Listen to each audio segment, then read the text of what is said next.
Fala, leitores da Bíblia, graça e paz. Hoje a gente vai ler números 27 e 28, Salmo 73 e João capítulo 5. Vamos orar? Senhor nosso Deus, te agradecemos por mais um dia na tua presença, por termos a tua companhia, o teu auxílio, por sabermos que nossa vida está em tuas mãos e nada foge ao teu controle. E pedimos, ó Deus, que o Senhor nos ajude na tarefa de ler a tua palavra, que essa palavra, ó Deus, seja transformadora na nossa vida a cada dia, moldando os nossos pensamentos, emoções, sentimentos, decisões. Que a tua palavra, ó Deus, seja um guia para a nossa vida. Abençoa-nos nessa leitura de hoje, pedimos em nome de Jesus. Amém. Números 27. Então vieram as filhas de Zelofeade, filho de Éfer, filho de Gileade, filho de Maquir, filho de Manassés, entre as famílias de Manassés, filho de José. E são estes os nomes delas: Macla, Noa, Ogla, Milca e Tirza.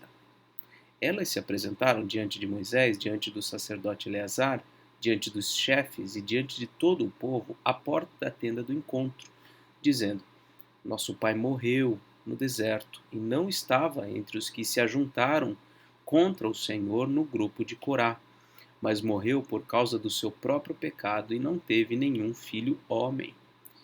Por que se tiraria o nome de nosso pai do meio da sua família, só porque não teve filhos? Dê-nos uma herança entre os parentes de nosso pai. Bom, nós vimos no capítulo anterior a questão do censo. Foi levantado um censo dos israelitas, e nesse censo foi omitido, né, o nome deste pai dessas mulheres aqui, né, Zelofeade, não foi contado. Por quê? Porque ele não teve filhos homens. E aí elas trazem uma reivindicação. São 5 irmãs, ó, Macla, Noa, Ogla, Milca e Tirza.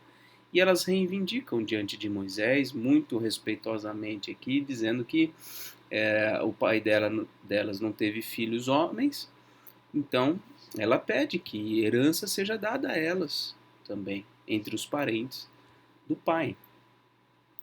E Moisés apresentou a causa delas ao Senhor, e o Senhor disse a Moisés: As filhas de Zelofeade estão pedindo o que é justo.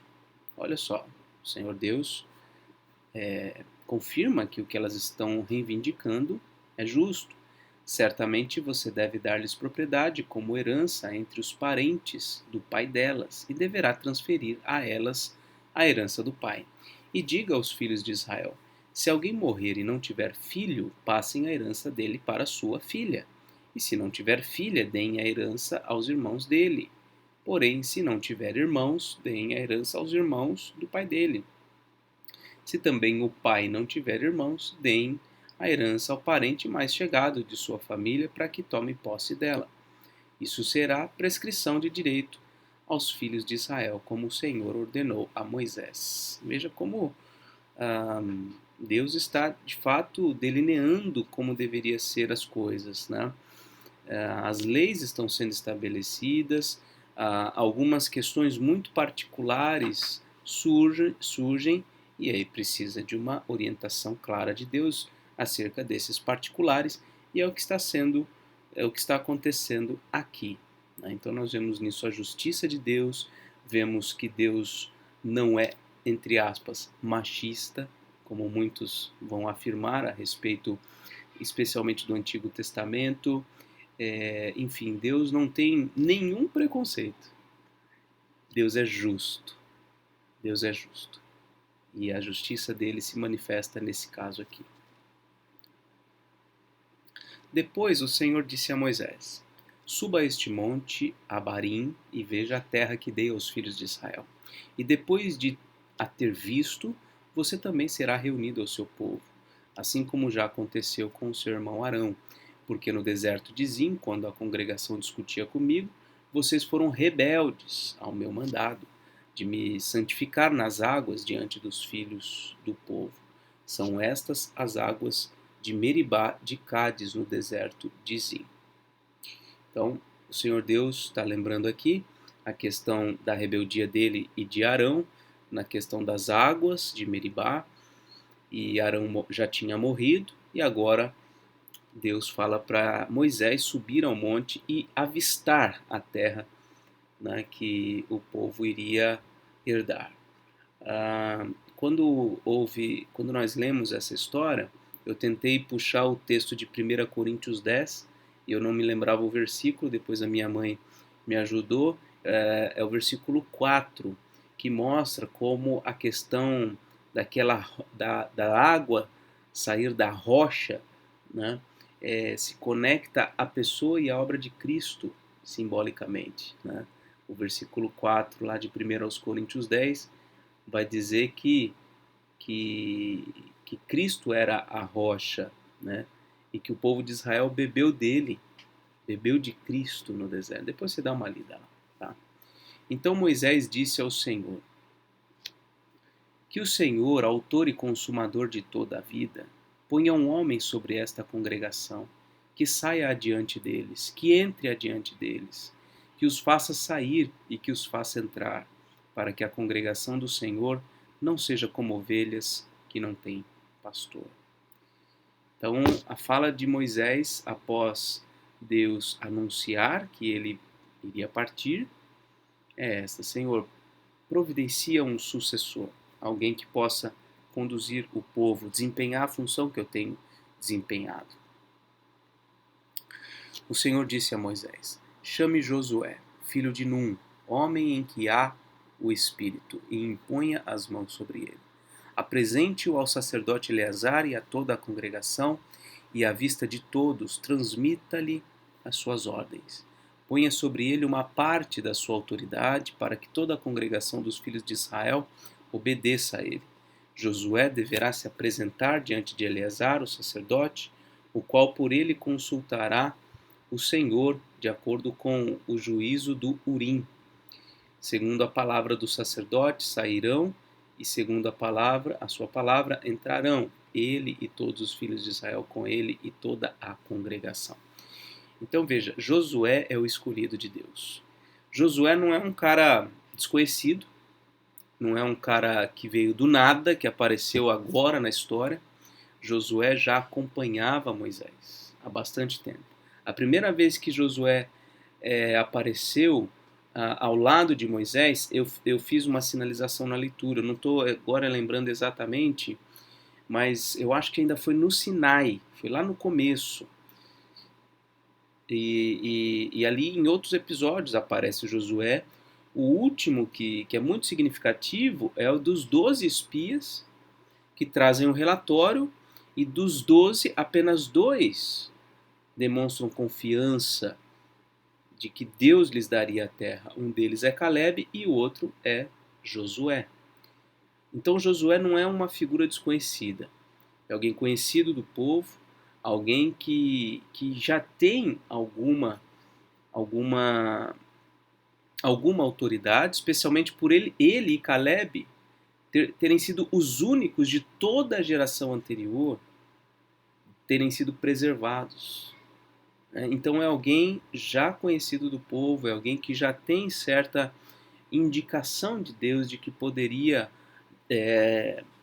dar sequência ao ministério de Moisés.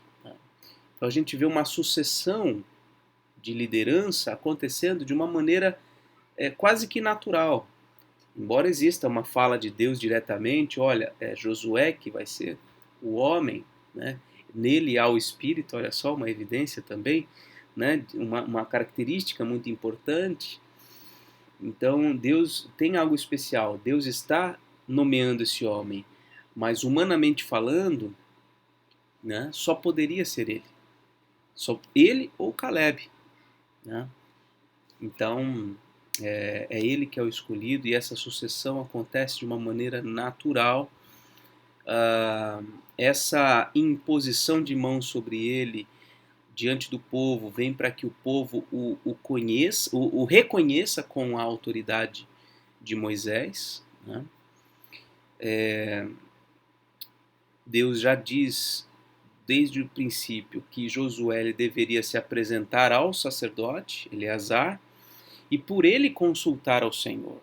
Então veja, vai ser um pouco diferente. Moisés tratava diretamente com o Senhor, mas Josué ele vai ter um intermediário, que vai ser Eleazar, que vai usar o juízo do Urim. São aquelas pedras, né, que o sacerdote utilizava para consultar o Senhor, etc.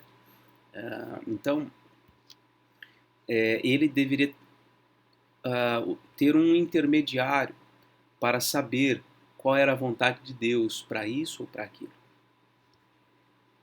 E Moisés fez como o Senhor lhe havia ordenado. Chamou Josué e o apresentou ao sacerdote Eleazar e a toda a congregação. Impôs as mãos sobre ele e lhe deu as suas ordens, como o Senhor havia falado por meio de Moisés.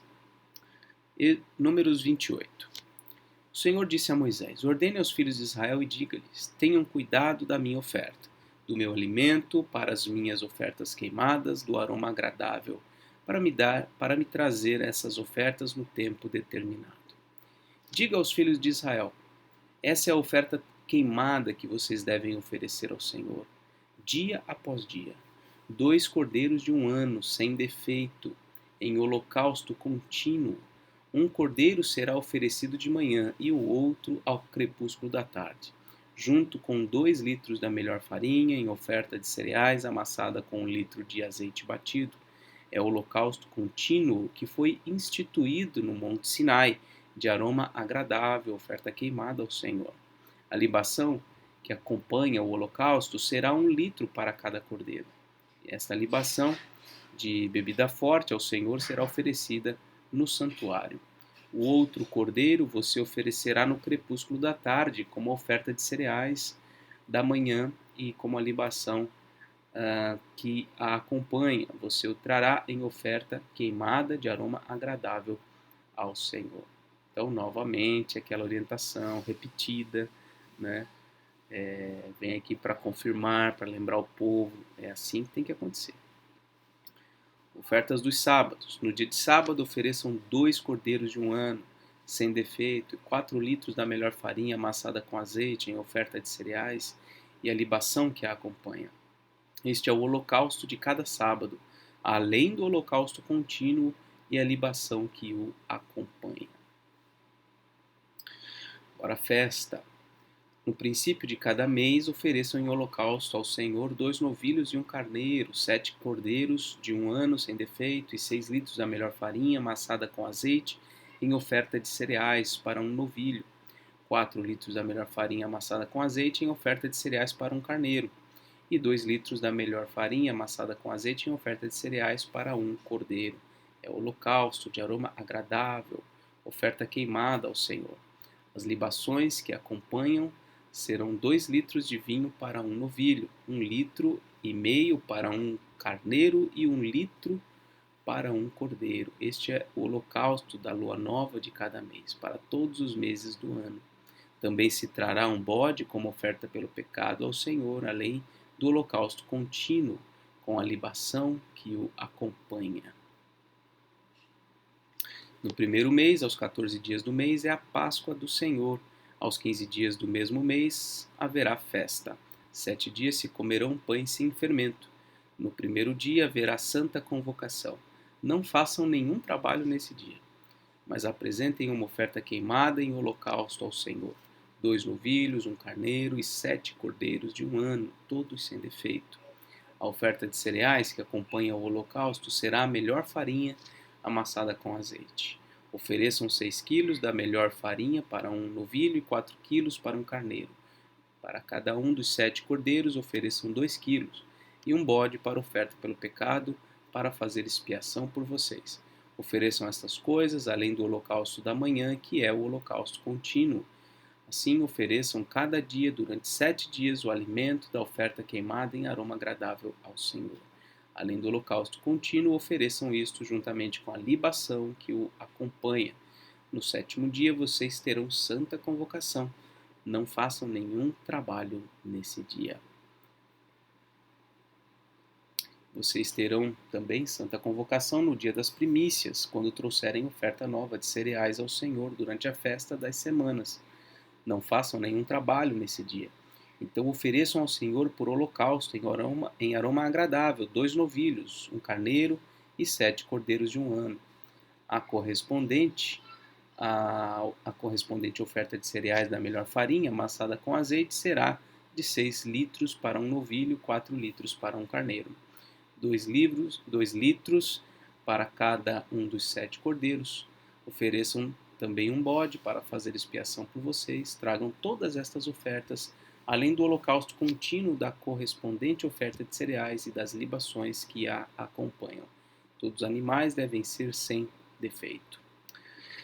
E aí o capítulo 29 vai continuar um pouco mais essa toada aí, né? Mas tudo isso, todos esses sacrifícios, ofertas, a gente já leu todo o livro de Levítico, a gente já está cansado de ler essas coisas, né, esse ano, mas tudo isso tem uma função didática. A gente não pode esquecer que todos esses sacrifícios, holocaustos, ofertas, tudo isso tem funções espirituais, né? Não é o rito pelo rito, não é apenas, enfim, uma exigência que Deus fez, enfim, para que eles fossem mantidos ali na rédea curta. Não é isso. Tudo isso tem a função de conduzir o coração daquele povo a entender coisas a respeito de Deus e da sua obra, né? Entender que Deus é um Deus santo, que não admite o pecado, entender que o pecado é algo que é gravíssimo diante de Deus e que se requer sacrifício diante do Senhor para que esse pecado seja expiado. Enfim, então, muitos significados. Tudo isso apontando para a necessidade de um sacrifício que fosse perfeito, que fosse definitivo. Então, quando a gente lê essas coisas, a gente não pode perder de vista isso.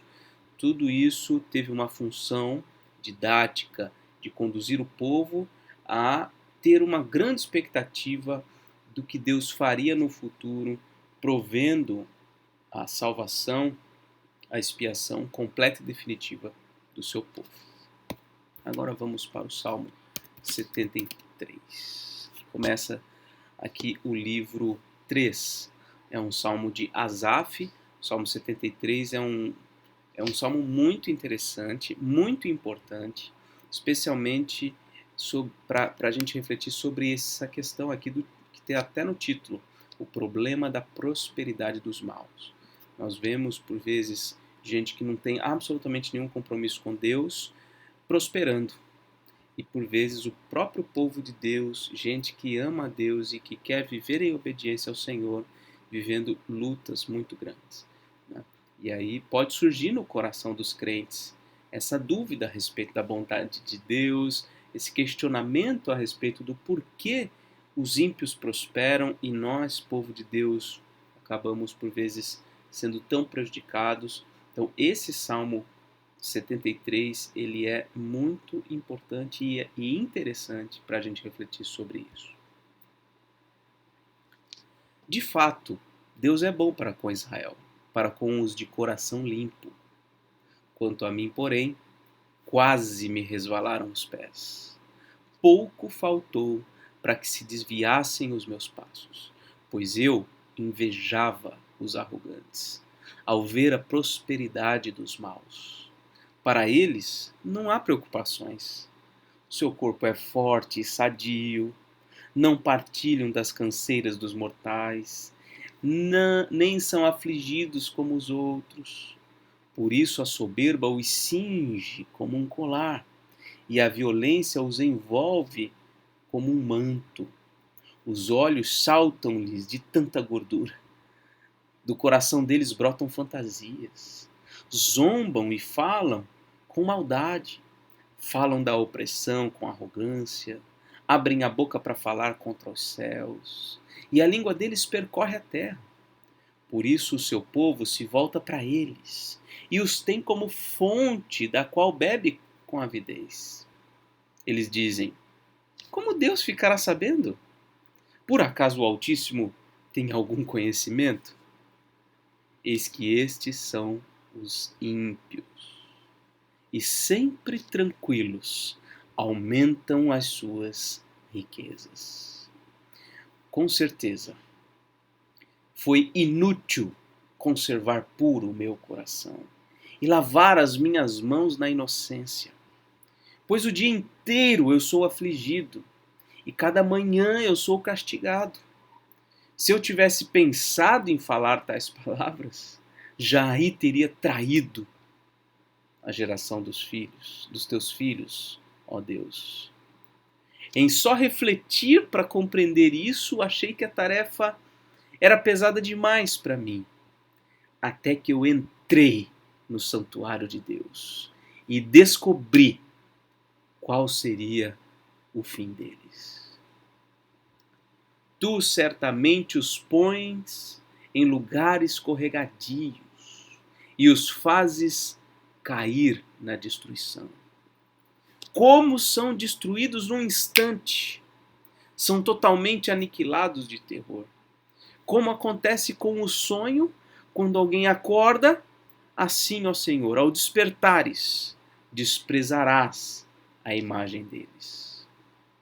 Quando o meu coração estava cheio de amargura e o meu íntimo se comoveu, eu estava embrutecido e sem entendimento, era como um animal diante de ti.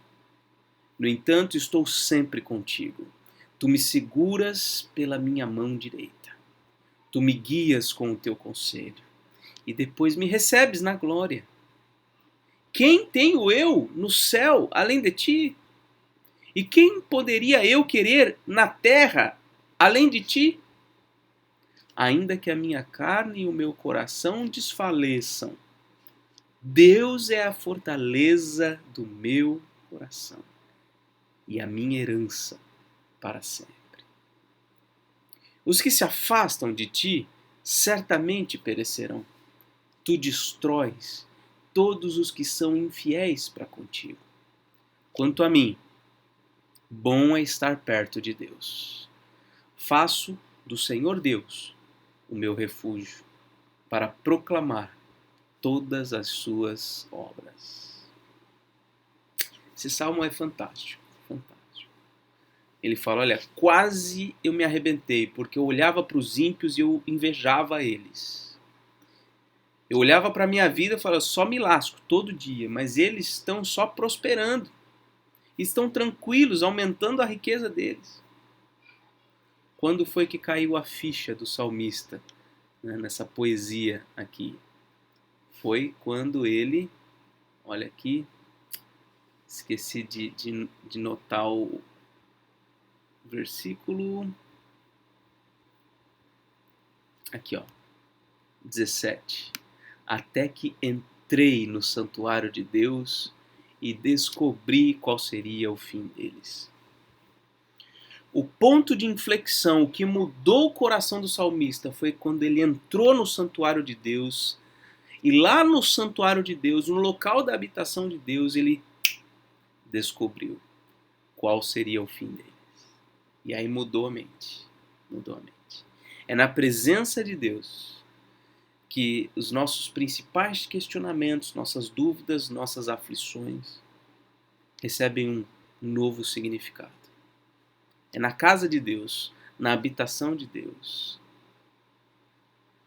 é diante da presença de Deus, é na comunhão com o povo de Deus que a nossa mente é transformada.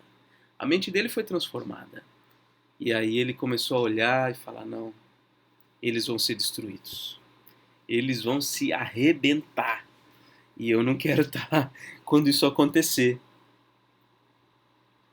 O que eu tenho além de melhor no céu, além do Senhor? O que eu tenho de melhor na terra, além do Senhor? Eu já tenho o que eu preciso. E para mim, ó, tá tudo bem agora. Bom é estar perto de Deus. Ele é o meu refúgio. E a minha vida agora é para proclamar as obras do Senhor. Que salmo fantástico. Que salmo fantástico. Bom, vamos a João 5.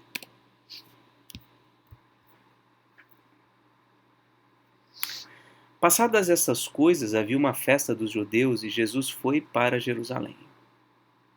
Existe ali junto ao portão das ovelhas um tanque chamado em hebraico Betesda, o qual tem 5 pórticos. Nestes jazia uma multidão de enfermos, cegos, coxos, paralíticos, esperando que a água se movesse, porque um anjo descia de tempos em tempos agitando-a.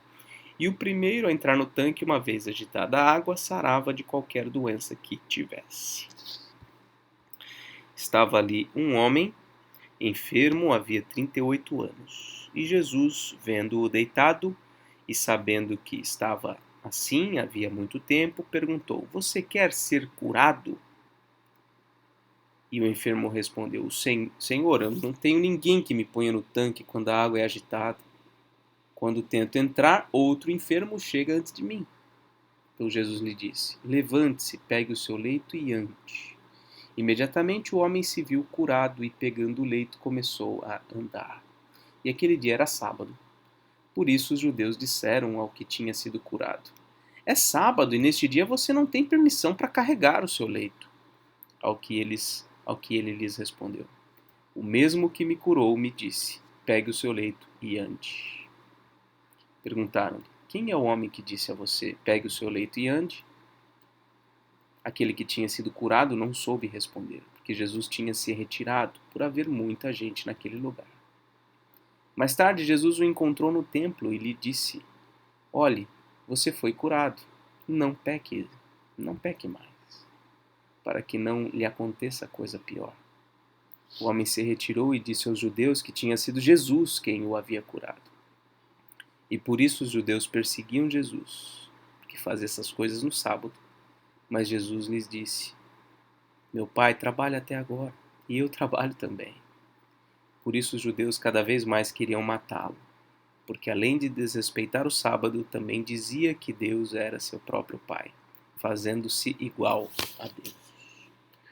Algumas coisas para a gente considerar, né?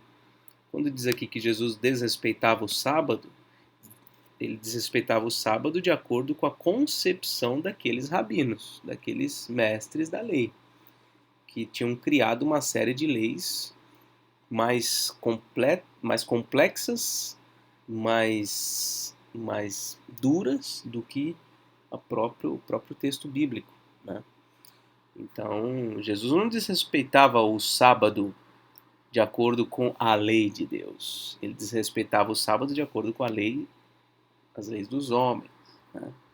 E quando Jesus dizia que Deus era seu próprio Pai, aí eles estavam corretos nessa interpretação.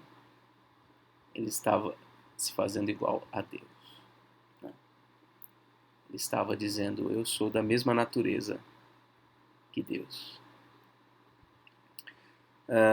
Bom, a gente vê aqui um milagre muito interessante, né, acontecendo. Tem uma nota aqui no versículo 4 a respeito desses colchetes. A nota é que o texto entre colchetes se encontra apenas em manuscritos mais recentes, né? Então, é possível, né, que no texto original esse versículo 4 não tivesse escrito, né? Mas o que está aqui não modifica ou não anula o que o texto inteiro está dizendo, né? Até porque aqui na sequência, né, o próprio enfermo diz, né, não tenho ninguém que me ponha no tanque quando a água é agitada. Quer dizer, alguma coisa acontecia quando a água era agitada. Por ação de Deus, por graça de Deus, manifestação especial de Deus ali. Isso poderia acontecer. Mas esse não é o ponto principal, tá? A gente olha um texto desse, fica preocupado com isso e tal, mas esse não é o ponto principal. Isso aqui não anula, ou não dificulta nenhuma doutrina bíblica, né? Não há nenhuma dificuldade a gente entender aqui que o anjo descia de tempos em tempos, agitava a água, o primeiro era curado, enfim. Não há nenhuma dificuldade em relação a isso daqui. Tá. Muito bem. Então Jesus lhes disse: em verdade lhes digo que o filho nada pode fazer por si mesmo, senão somente aquilo que vê o pai fazer. Porque tudo que este fizer, o filho também faz. Porque o pai ama o filho e lhe mostra tudo o que faz. E maiores obras do que estas lhe mostrará, para que vocês fiquem maravilhados.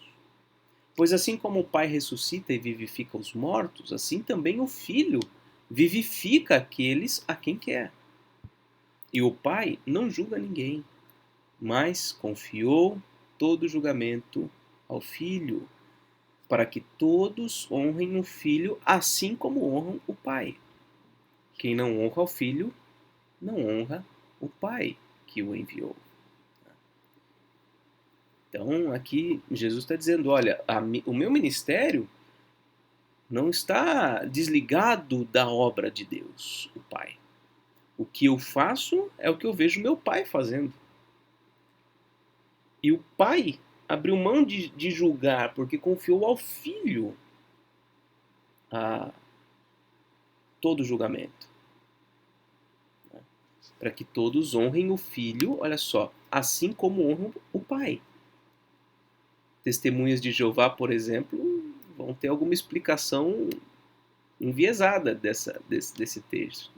Eu não sei o que está na Bíblia, tradução Novo Mundo, que eles modificam um monte de coisa, né? Mas o que Jesus está dizendo aqui é o seguinte: da mesma forma como vocês honram Deus o Pai, vocês devem honrar o Filho. Porque somos um. Isso vai aparecer, não me lembro agora o capítulo, mas nesse evangelho vai dizer. Jesus vai dizer: eu e o Pai somos um. Então, uma das funções do Evangelho de João assim como os demais também, é mostrar que Cristo é o Filho de Deus e ele é divino. Ele é um ser divino. Ele é um com o Pai. Ele estava com Deus, mas ele era Deus. Então, crer na divindade de Cristo é fundamental, é essencial para a salvação. Em verdade lhes digo, quem ouve a minha palavra e crê naquele que me enviou tem a vida eterna. Não entra em juízo, mas passou da morte para a vida. Esse versículo 24 é interessante, é importante a gente entender e até a gente divulgar. Porque muitas pessoas crentes em Jesus Cristo ainda têm dúvidas a respeito da vida eterna. Você pergunta para alguém, você tem certeza da vida eterna? Fala, pastor, eu tô buscando, né? Tô tentando, tô me esforçando. Não, mas espera. Olha esse versículo aqui, ó. Jesus está dizendo que quem ouve a sua palavra e crê naquele que o enviou, o que acontece? Ele já tem a vida eterna. Você não crê na palavra de Cristo? Você não crê naquele que o enviou? Ora, então você tem a vida eterna. É por graça, não é por mérito. Não é por uma busca pessoal. Não, você já tem a vida eterna. E mais, você tem a promessa de que não vai passar por juízo. O juízo condenatório de Deus não vai ser aplicado a você. Você já passou da morte para a vida. Que evangelho é esse? Que boa notícia é essa? Pela fé em Cristo, nós já temos vida eterna. Então confira aí o seu coração. Se você crê em Jesus Cristo, você tem vida eterna. Você não pode ter, você não talvez tenha, você tem a vida eterna. Em verdade lhes digo que vem a hora e já chegou em que os mortos ouvirão a voz do Filho de Deus, e os que a ouvirem viverão. De que mortos ele está falando aqui? Muito provavelmente dos mortos espirituais, os que estão entregues aos seus próprios pecados, vivendo uma vida distante de Deus. Ele diz, porque assim como o Pai tem vida em si mesmo, assim concedeu ao Filho ter vida em si mesmo, e lhe deu autoridade para julgar, porque é o Filho do homem. Não fiquem maravilhados com isso, porque vem a hora em que todos os que se acham nos túmulos ouvirão a voz dele e sairão. Os que tiverem feito o bem para a ressurreição da vida, e os que tiverem praticado o mal para a ressurreição do juízo. Aqui ele já está falando de mortos literais mesmo, né? aqueles que estão no túmulo. Vai haver a ressurreição.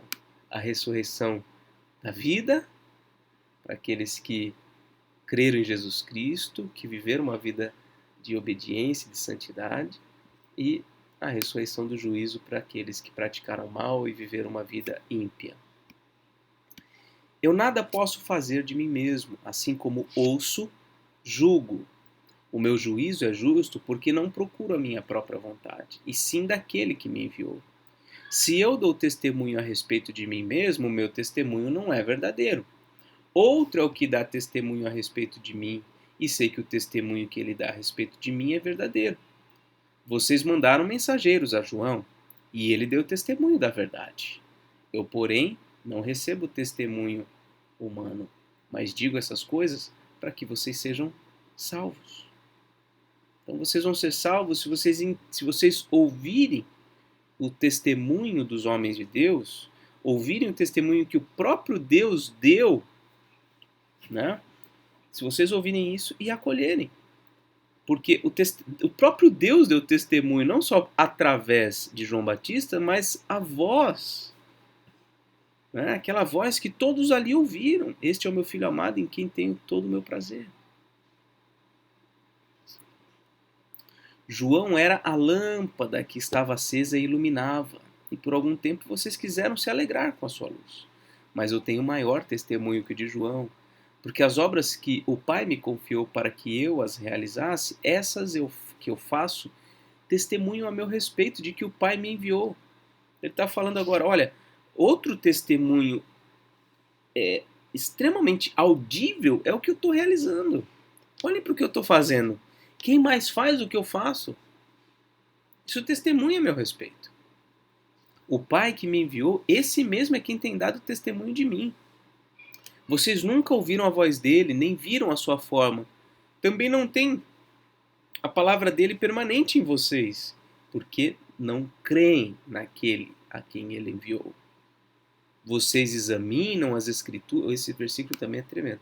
Vocês examinam as escrituras porque julgam ter nelas a vida eterna, e são elas mesmas que testificam de mim.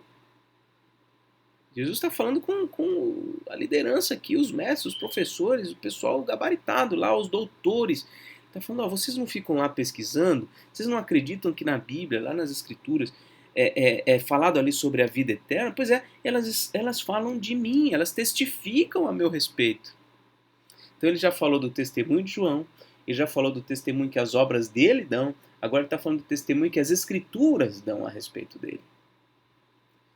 E do Pai, né, do próprio Pai, que ele acabou de falar. Né?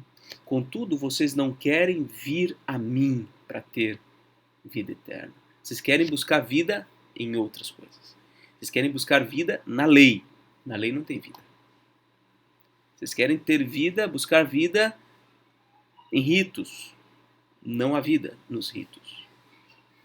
E ele diz aqui, eu não aceito glória que vem de pessoas. Sei, entretanto, que vocês não têm o amor de Deus em vocês. Eu vim em nome de meu Pai, e vocês não me recebem. Se outro vier em seu próprio nome, vocês certamente o receberão. Como podem crer? Vocês que aceitam glória uns dos outros e não procuram a glória que vem do Deus único. Eles, como todos os seres humanos, né, buscam glória uns dos outros. Alguém tem que estar ratificando aqui que Jesus é o Cristo. Alguém importante tem que dizer que ele é o Cristo. Senão eles não vão acreditar. E ele está falando, não, mas eu não aceito testemunho humano. Isso não vale muita coisa, não vale nada. Né? Como vocês vão crer se vocês só aceitam glória uns dos outros e não procuram a glória que vem de Deus, a revelação de Deus? Não pensem que eu os acusarei diante do meu Pai. Quem acusa vocês é Moisés. Ele está dizendo, olha, eu não preciso acusar vocês. Moisés já faz isso. Em quem puseram a sua esperança. Vocês estão pondo a esperança em Moisés? Pois é, ele mesmo é quem vai acusar vocês. Porque se vocês de fato crescem em Moisés, também creriam em mim, pois ele escreveu a meu respeito. Olha aí, a gente não está lendo números, Não lemos Levítico, Êxodo, Gênesis, livros de Moisés. Livros que falam de Jesus. Não só em Deuteronômio 18:15, que a gente vai ver, mas tudo. As Escrituras testificam a respeito de Jesus, apontam para ele.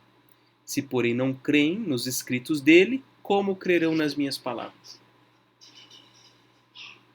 Se vocês não creem no que Moisés deixou registrado, com uma base sólida para vocês olharem para mim e compararem e verem que eu sou aquele que devia vir, se vocês não creem na palavra de Moisés, então o que eu digo não vai fazer o menor sentido. E assim termina a leitura de hoje. Vamos fazer a marcação aqui. A leitura vai ao YouTube em março, dia 27, segunda-feira. E assim terminamos, tá bom? Forte abraço, Deus abençoe e até mais, se Deus quiser.